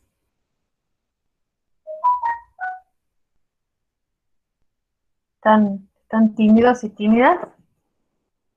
La idea es responder desde el sentido común, ¿no? O sea, todavía no llegamos a la teoría, no estamos tomando nada de lo que dice la autora, solamente es de lo que observan y de lo que conocen. Mercedes comenta sobre una situación que le viene a la cabeza, que es los pueblos originarios en nuestro país y la situación que viven de pobreza y de desigualdad. Yo sí Ahí está. quisiera referirme, me parece muy importante esa reflexión porque uno conoce lo que está pasando con los pueblos originarios en el norte, en el Chaco. Pero yo les puedo garantizar que esos pueblos africanos también sufrieron de explotaciones de muchos años. Si nosotros nos remontamos a estas etapas de conquista de esa zona por parte de los países europeos, fueron siempre pueblos sometidos, ¿no? Y cuando se ponen en marcha determinadas políticas, esas mismas políticas generan conciencia, ¿no? Hay un economista indio, Amartya Sen, que hizo un sistema de préstamos que que acá, inclusive ahora, creo que en algunos, no sé si el gobierno nacional o algunos gobiernos provinciales lo hacen, pequeños préstamos que son utilizados por las personas para producir algo, venderlo y después van devolviendo el préstamo, ¿no? Es decir, se lo daban fundamentalmente a las mujeres, ¿no? De la casa que eran las que de alguna manera organizaban la economía familiar. Y en muchos lugares eso tuvo consecuencias beneficiosas, ¿no? Es decir, la gente recibía los préstamos, los utilizaba para hacer algunas cosas. Y hemos visto, por ejemplo, en la Argentina ahora, con el tema de la pandemia, que hubo algunos de los planes sociales que el gobierno implementó, y hubo gente que con eso puso una pequeña verdulería, y me acuerdo que en la televisión habían salido dos mujeres que habían puesto una pequeña verdulería, otras habían puesto un pequeño almacén, digamos. Con el Todos los IFE. procesos, Sí, claro, con el IFE, sí. todos los procesos a veces llevan muchos años, ¿no? Pero, por ejemplo, leí en los últimos tiempos que China considera que prácticamente erradicó la pobreza, y son, digamos, la revolución en China empezó en el año 48, 49, y fueron algunos de esos gobiernos intentaron llevar adelante y bueno, a veces demora décadas. No es cuestión de quedarnos a esperar, sino que es cuestión de actuar también, ¿no? Pero me parece que todos estos grupos sociales no están condenados a que las cosas no se den, ¿no? Y a veces, por eso yo insisto tanto en la función de los medios, que también son los que transmiten, son los que transmiten de alguna manera los relatos a los cuales la gente se tiene que sumar. Digamos, a ver, si uno se siente un inútil en el mundo, es una cosa. Ahora, si yo sé que puedo desarrollar las capacidades en aquello que me gusta, que me interesa, todo lo demás, bueno, eso hasta es un fenómeno psicológico, ¿no? Las personas cuando se sienten bien y se sienten apoyadas y se sienten reconocidas, actúan de una manera. Ahora, cuando se sienten abandonados, actúan de otra, ¿no? Entonces creo que ese es el desafío, el gran desafío, es que la gente tome conciencia también de que, de que esas ayudas no son una limosna que se le da, sino que son elementos que están destinados a lograr que si se alimentan mejor y si van a la escuela, ya es un paso adelante en la mejora de sus condiciones de vida. La alimentación, tomar leche, poder comer un poco de carne, es decir, hay cosas que son básicas que permiten que la familia se sienta mejor y que la alimentación les permita desarrollar ciertas acciones que muchas veces cuando se tiene hambre o se toma nada más que mate cocido, es muy difícil poder hacerlo, ¿no? Sí, y hay unos comentarios acá en el chat. Sol Rodríguez cuenta la experiencia de una escuela que funciona como albergue donde los niños acceden también a poder alimentarse, ¿no? Justamente esto que decía Gerardo, y que durante la pandemia esto complicó, ¿no? Eso también es una realidad de sobre todo las escuelas urbanas, las escuelas rurales, ¿no? Donde la escuela pasa a ser una institución más allá de una institución educativa, un espacio de encuentro donde acceden a la alimentación que es básica, ¿no? También, bueno, este estudiante da el caso de los CAJ como centros juveniles que también les daban el desayuno y el almuerzo. Bueno, un poco para problematizar estos ejemplos que están planteando, es pensar desde qué perspectiva se plantean las políticas públicas, ¿no? Porque siempre hay que observar cuáles son los objetivos que tienen los programas sociales, como les decía, destinatarios, cuáles van a ser los objetivos y cuál es el trasfondo. Para eso yo hoy voy a presentar, aunque sea la primera parte del texto. Díganme cualquier cosa y me interrumpen si no lo están viendo, ¿no? La primera parte de este texto, porque Sonia Álvarez Leguizamón va a desarrollar en este texto de biopolíticas neoliberales diferentes conceptos que van a estar no de manera separada, sino relacionados todo el tiempo, yendo y viniendo en la lectura. Esos conceptos son focopolítica, desarrollo humano, políticas sociales, población de riesgo, gubernamentalidad neoliberal, capital humano, programas de transferencia condicionada y círculo vicioso de la pobreza. Estos conceptos que yo les planteo tienen que ver para que haya una mejor forma de entender el texto, que es un texto.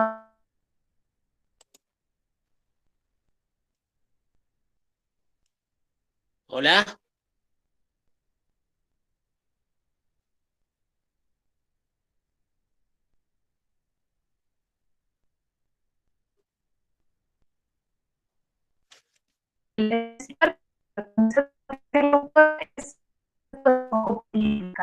Lo que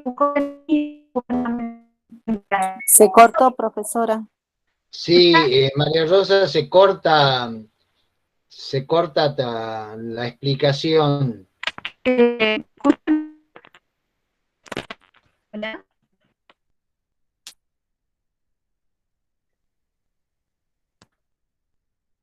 Parece que me iba con internet. Hola, ¿me escuchan ahora? Ahora sí. Bien. ¿Se está viendo la presentación o no? Está la primera. Bueno, si no lo vuelvo a presentar ahí, porque me parece que hubo un problema de conexión. Bueno, lo que les decía es que el primer concepto que va a desarrollar la autora es el de focopolítica. Ella lo que plantea es que Foucault lo denomina gubernamentalidad neoliberal y que se viene constituyendo en una nueva práctica del derecho político supranacional y lo que se conoce como el nuevo humanitarismo. La focopolítica vendría a ser una nueva arte de gobernar sobre los países pobres y sobre los pobres de esos países, ¿sí? La focopolítica también se entiende como una forma de gobierno promovida no ya por los estados nacionales, sino por los organismos supranacionales de crédito y de promoción de desarrollo. Aquí es donde hay que tener en cuenta esto que les decía hace rato, más allá de los diferentes ejemplos o diferentes acciones que podemos ver que se desarrollan en el mundo, específicamente en Latinoamérica, siempre hay que ver quiénes son los que promueven esas diferentes acciones y con qué objetivos, ¿no? Porque esta nueva forma de focopolítica está sobre todo promovida por los organismos supranacionales como pueden ser el Banco Mundial, el Banco Interamericano de Desarrollo, la UNESCO, UNICEF, la FAO, etc. La focopolítica significa un paso de lo que es la economía política de la población a una economía política de las asociaciones intermedias o de la comunidad, ¿no? Y ahí hay que tener en cuenta porque la idea de comunidad no siempre va a ser la idea con la que se plantea, por ejemplo, un estado de bienestar. Esto que hablaba el profe hace rato es central para entender los fundamentos políticos de cada una de estas acciones. Y también de los grupos focos, ¿no? Los grupos focos serían los más pobres de entre los pobres, es decir, los más vulnerables. Siempre pensando las políticas vinculadas en ese sentido, ¿no? Entonces, lo que va a plantear esta autora es que no se trata de una política de la vida, sino de la reproducción a nivel animal. Plantea ella, arma una metáfora que habla del nivel animal de los pobres del mundo, porque de alguna forma lo que se hace, lo que ella plantea es que ellos son planteados como un objeto, ¿no? Con cierta amenaza al sistema, ¿no? Entonces hay que contenerlos, hay que ver cómo sostenerlos, pero no no se están planteando las verdaderas necesidades que hay de fondo, que sí, obviamente son necesidades que están vinculadas a la alimentación, a la educación, a una mejor vivienda, sino también otras necesidades que planteen derrumbar esos, esos puntos de desigualdad y pobreza, ¿no? Hace rato una de las chicas, Sol Rodríguez, creo que fue, que ella puso la pobreza es el problema del nunca acabar, ¿no? La idea de la pobreza y la desigualdad siempre son conceptos que están constantemente, ¿no?, en los discursos políticos, en los discursos de los candidatos cuando se están por presentar a elecciones, porque realmente son problemáticas que tenemos en nuestra sociedad arraigadas, ¿no?, y que no es algo de ahora, no es algo nuevo, sino que son desigualdades históricas que tienen que ver con las diferencias entre quienes tienen más y quienes tienen menos o quienes no tienen nada, ¿no? Entonces, Foucault se va a preguntar, ¿no? Esta autora va a tomar a Foucault cuando se pregunta cómo se producen y se reproducen las desigualdades, y lo que va a plantear él es que no se da solamente por relaciones de clase o por dónde uno nació, o quién es su familia, cuál es el contexto socioeconómico de las familias, sino que tiene que ver con la manera de cómo las artes de gobierno, es decir, estas focas políticas y el ejercicio de poder sobre la vida de cada uno de los ciudadanos, toman cierto sentido, ¿no? Entonces, tienen una dinámica que es distinta porque se va a transformar y se va a reproducir de manera generalizada, sin ver las particularidades o realmente lo que está pasando detrás de todo eso. Entonces, es importante saber que estos organismos que supranacionales o multinacionales, también como se los conoce, lo que tienen una fuerte función que está vinculada a complementar, a reforzar y a reproducir procesos de exclusión y de poder imperial, ¿no? Entonces también a aprender a ver qué hay detrás de una superacción que haya hecho el Banco Interamericano, ¿no? Pensar cuáles son esos objetivos que hay detrás, que son objetivos políticos, que tienen objetivos también económicos muy fuertes. Después, la autora va a trabajar también el concepto de políticas sociales y el de desarrollo humano, y por un lado lo que ella plantea es que hay una redefinición de los sistemas de reciprocidad, ¿no? Esto que hablábamos hace rato incluso de la cuestión de la solidaridad, ¿no? Que tiene que ver con lo que es una responsabilidad del Estado, lo que es la responsabilidad del mercado y lo que es la responsabilidad de la familia y la comunidad. Ella lo que plantea es que en estos sistemas de reciprocidad pueden convivir diferentes personas, ¿no? Por un lado, aquellos que están libres, como lo denomina ella, que son los trabajadores, los ciudadanos, y también aquellos que están con tutela. Aquellos que están con tutela son los que acceden de alguna forma a estos programas de transferencia porque de alguna forma pasan a entrar a una modalidad de control y de regulación por los organismos, por el Estado, etcétera, que modifica su acción y su realización personal e individual, ¿no? Y la idea de desarrollo humano, lo que plantea la autora es que aparece en el discurso y que de alguna forma implica una ruptura con las anteriores formas de gobierno, ¿no? Y se materializa de alguna forma en diferentes dispositivos de intervención para el ataque a la pobreza. Esto que muchas veces escuchamos cuando se habla de cómo llegar a la pobreza cero, o parte de las plataformas políticas, ¿no? Pobreza cero, lucha por la desigualdad, etcétera. Bueno, es pensar qué hay detrás de ese concepto de desarrollo humano que están planteando y que está circulando generalmente en los medios y en los políticos. Lo que va a decir la autora es que la aplicación de las diferentes recetas neoliberales, lo que en definitiva concretan es debilitar los sistemas de seguro, vía privatización y de las políticas universales, y una ampliación del sector asistencial, ¿no? Entonces ella plantea que hay que mirar con mucha atención porque en realidad lo que se están desarrollando son políticas focalizadas. Esto que decía hace rato el profe hablaba de las políticas universales, ¿no? Cuando son para todo el conjunto de la sociedad. ¿Qué pasa cuando las políticas están focalizadas? Por parte, hay autores que plantean que es importante que el Estado pueda accionar con políticas focalizadas porque hay que atender ciertas necesidades en concreto, como poblaciones rurales, o mujeres, o poblaciones originarias, etcétera. Pero hay otros autores quienes plantean que en esa diferencia la focalización no siempre es igualitaria, ¿no? Sino que plantea la estigmatización. Es un aspecto a discutir y un poco Sonia Álvarez Leguizamón lo que propone en el texto es poner reflexión, ¿no? Reflexionar, pensar los diferentes modelos, programas sociales con este aspecto.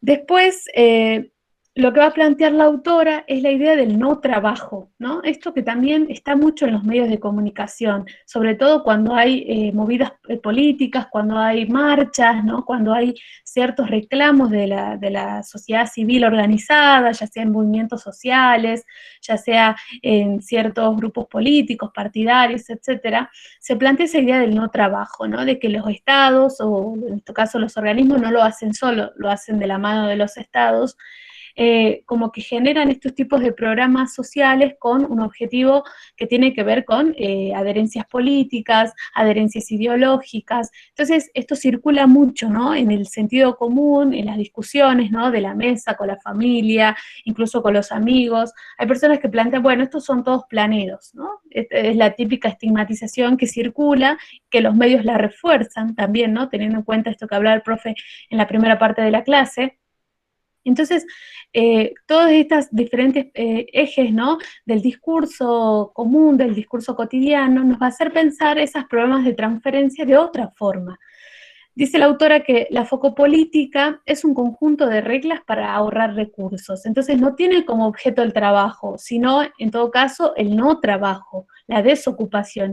Y eso viene fundamentado por muchos de estos programas sociales, ¿no? Entonces deja de ser una tecnología disciplinaria del trabajo para ser una tecnología disciplinaria de las poblaciones pobres, porque la crítica que va a hacer la autora es ¿por qué no aprovechar estos programas sociales para poder, en ejercicio del verdadero empleo o el pleno empleo, con lo que implica el derecho para todos los ciudadanos de acceder a un trabajo, a la vivienda digna, a la salud, a la educación, a las necesidades que cada uno pueda tener? Entonces, esa es la discusión de fondo, ¿no? Esa idea de que estos programas tienen como fundamento el no trabajo, pero sí existen las formas de vigilancia. Las formas de vigilancia también pensadas desde Foucault, que están planteadas desde cuestiones más localizadas, más comunitarias, con esta idea de potenciar el capital humano de los pobres, ¿no? Entonces, piensen que este texto lo que nos va a permitir es reflexionar y pensar más allá del sentido común o de lo que los medios nos dicen constantemente, ¿no? Entonces, dice Sonia Álvarez Leguizamón que la focopolítica es un problema de gestión de la vida de las poblaciones en riesgo, y habla de dos grandes conjuntos de estas poblaciones en riesgo. Por un lado, los más pobres de entre los pobres, que son de los países menos desarrollados. ¿Se acuerdan cuando en la unidad 2 hablábamos de la teoría de la dependencia, de los países desarrollados y de los países subdesarrollados? Acá vuelve a aparecer, ¿no? Entonces, por un lado, una población en riesgo constante, donde la focopolítica va a aparecer como un problema de gestión de la extrema pobreza, es cómo gestiono situaciones de extrema pobreza. Entonces, ahí los dispositivos que van a aparecer es, por un lado, la participación y la autogestión, ¿no? Eso que conocemos por la economía popular, por el etnodesarrollo. Bueno, la autora nos invita a pensar hasta qué punto eso realmente rehabilita o genera las relaciones laborales que necesitan las personas para sobrevivir. El segundo dispositivo son las políticas públicas en salud y en educación como paquetes básicos, pero que si lo observamos en un mapa latinoamericano vamos a ver que no todos los países tienen esas posibilidades de acceso, ¿no? Bueno, Gerardo les decía, en Chile la educación es privatizada, el sistema de salud en muchos países es privatizado, entonces pensar que no todos los países latinoamericanos tienen las mismas condiciones de acceso. Nosotros en Argentina, teniendo acceso público a la salud y a la educación, sabemos lo difícil que es, por ejemplo, que un médico te atienda en el hospital público, o que te atiendan y te den un turno para, no sé, para el odontólogo si no tenés obra social, etcétera. Sabemos de todas esas dificultades, incluso teniendo estos derechos básicos como derechos públicos de nuestro país, ¿no? Entonces, pensar también qué pasa en esos otros países donde estos derechos no están establecidos.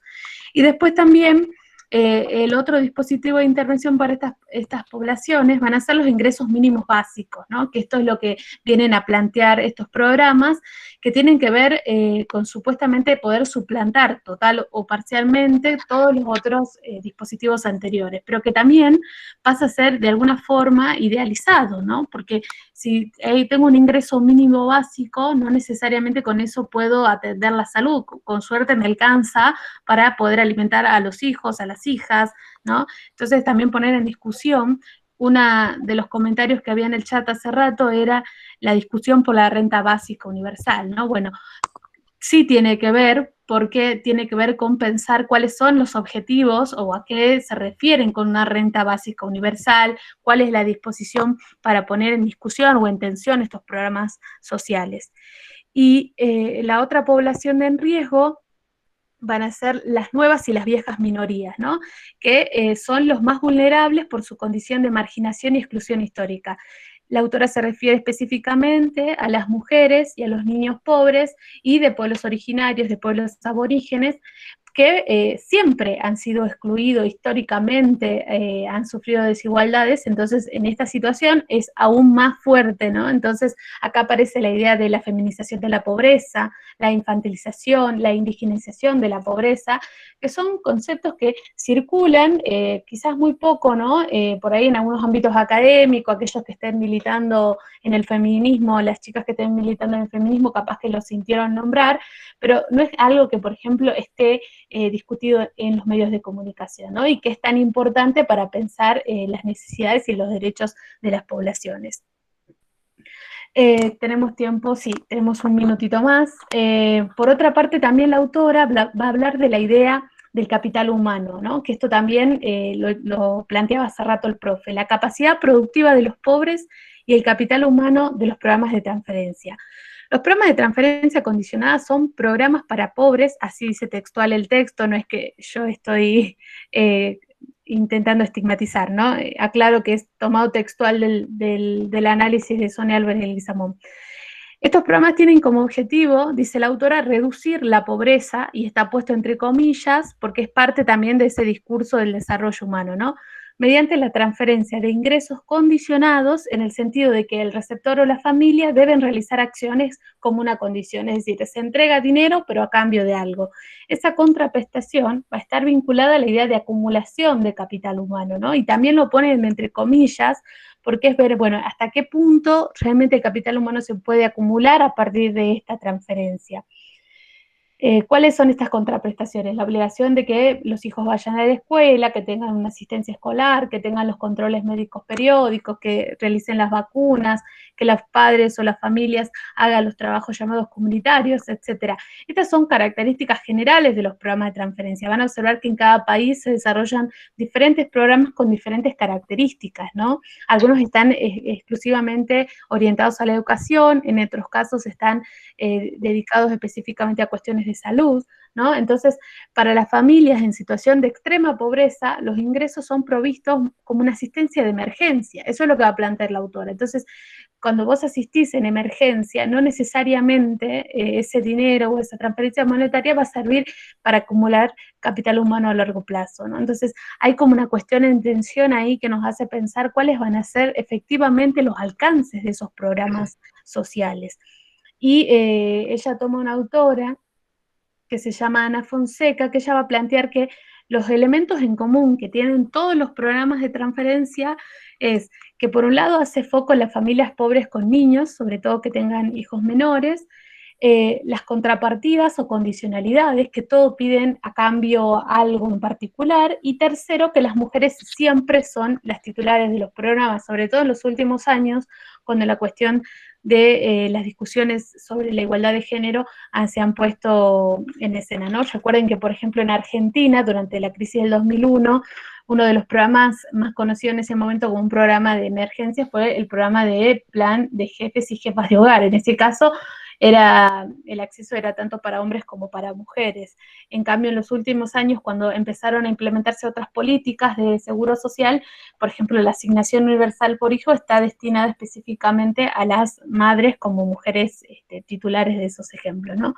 Bueno, dos ejemplos así muy rápido. Por un lado tenemos el bono Juancito Pinto, que es un programa de transferencia condicionada de Bolivia que se había desarrollado durante la época en la que Evo Morales fue presidente, que lo que se hacía era establecer como un incentivo a la matriculación, permanencia y culminación del año escolar de los niños y las niñas de nivel primario, ¿no? Teniendo en cuenta que cuando ingresa Evo Morales a Bolivia se encontraba con un país que estaba totalmente arruinado, si se quiere, ¿no? Con muchas necesidades, y que la cuestión del trabajo infantil era uno de los puntos que estaban más en discusión. Entonces, este bono vino un poco a plantear esa modificación.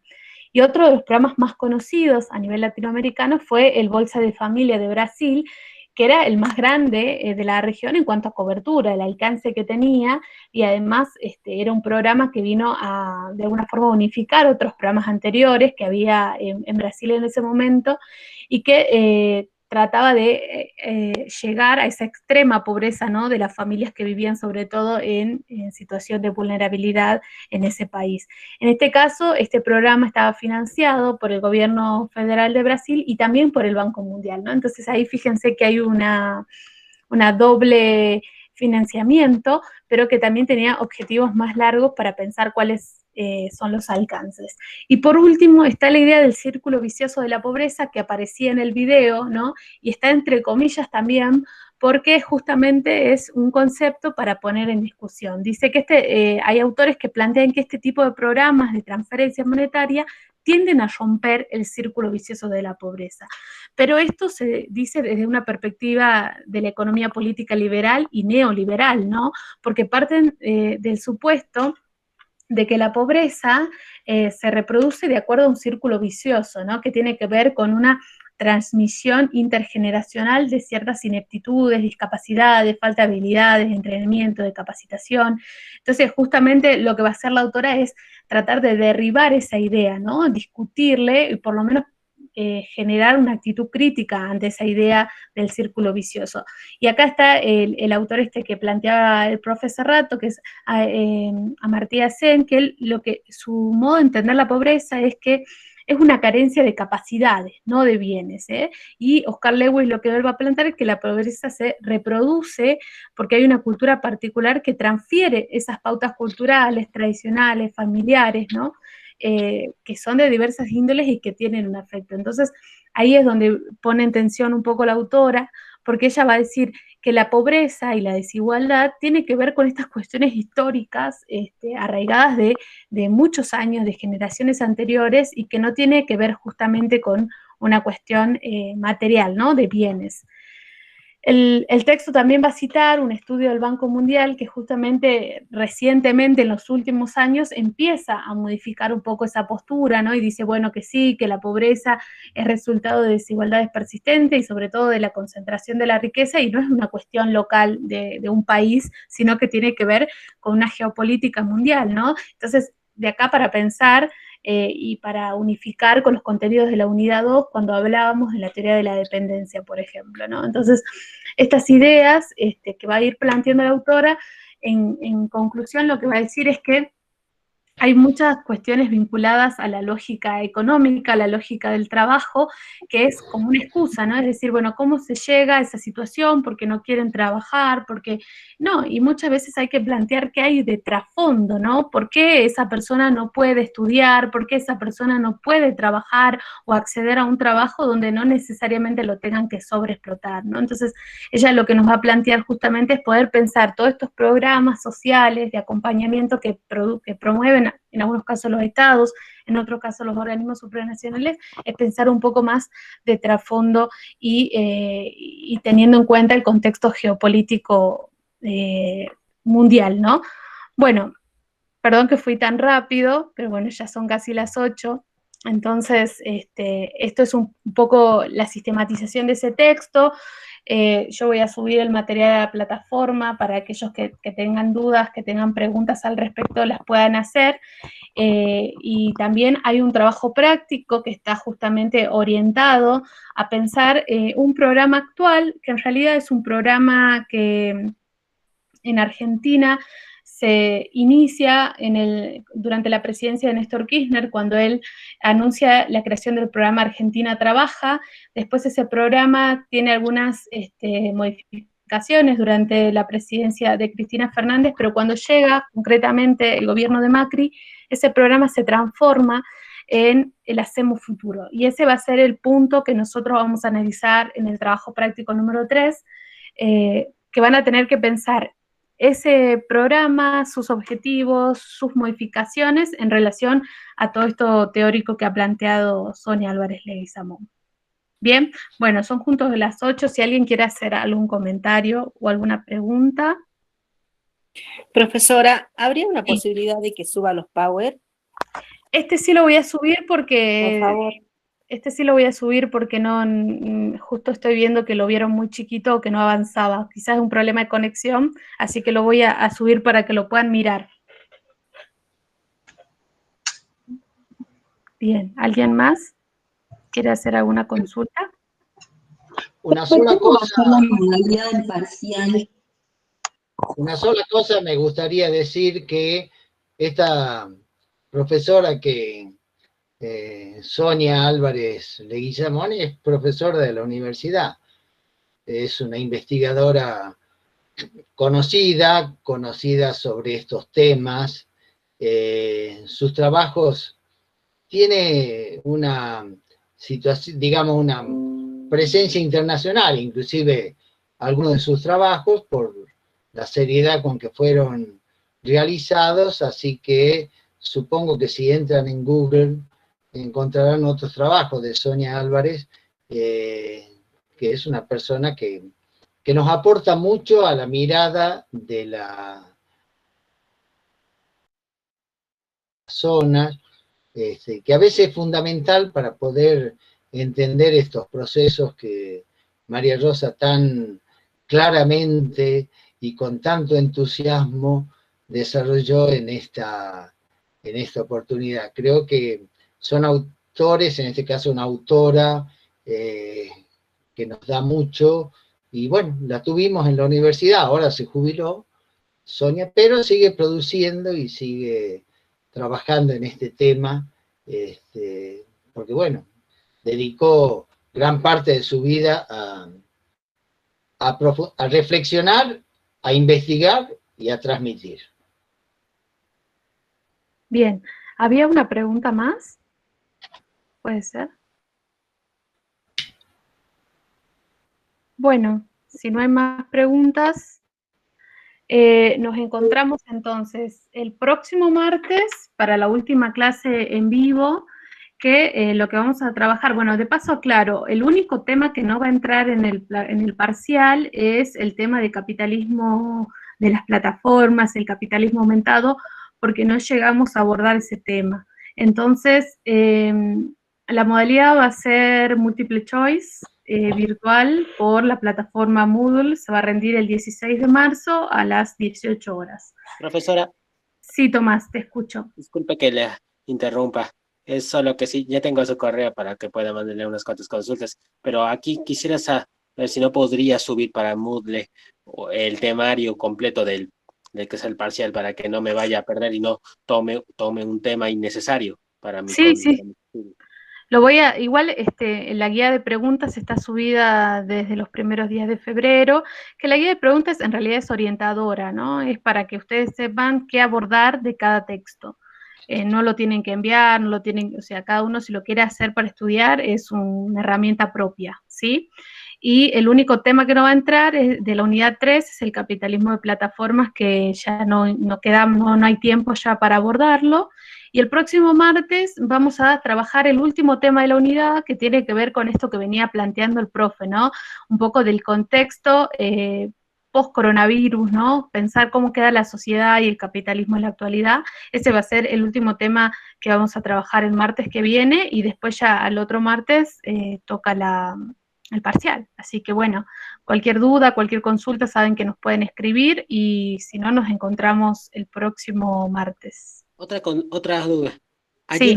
Ayer hubo clases de 6 a 8. No, teoría del desarrollo es solo los días martes a las 6. Muy bien, gracias. Bueno, Muchas gracias a todos por estar conectados y nos encontramos la próxima semana.